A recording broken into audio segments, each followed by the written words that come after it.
Gris recouverte de blanc, fleurs, slogans, t-shirts, c'était il y a un an. Les camarades de l'INSEE pleuraient la disparition de la jeune fille. Cette collégienne de 13 ans avait mis fin à ses jours victime de harcèlement scolaire. Elle recevait des insultes, des menaces de mort, des choses qu'elle ne méritait pas. Le harcèlement se poursuivait en dehors de l'école sur les réseaux sociaux, une situation qu'avaient dénoncée ses proches à de multiples reprises.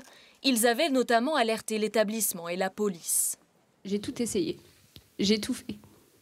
Et on n'a pas été aidés, on a été lâchés complètement. Aucun soutien, ni avant, ni pendant et ni après.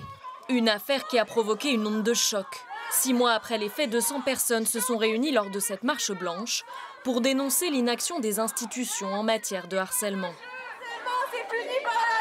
Depuis, Betty Gervois a fait de cette cause son combat à travers son association Les Ailes de l'INSEE. On a beaucoup de témoignages où les enfants se sentent peut-être avec nous, comme on est en train de le subir et on lâche rien, peut-être qu'ils se sentent en confiance aussi.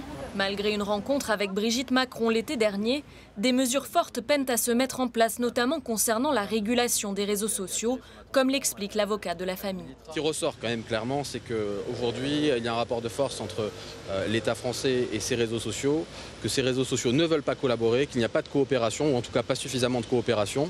Depuis, la plupart des contenus haineux ciblant l'INSEE ont été retirés des plateformes en ligne. 4 adolescentes ont été mises en examen pour harcèlement. Dans l'attente d'un éventuel procès, la famille envisage un dépaysement du dossier. Justice pour l'INSEE! De son côté, le gouvernement a annoncé notamment la mise en place de cours d'empathie dans les établissements. La mort de l'INSEE, un drame qui aura sans doute marqué un tournant dans la lutte contre le harcèlement scolaire.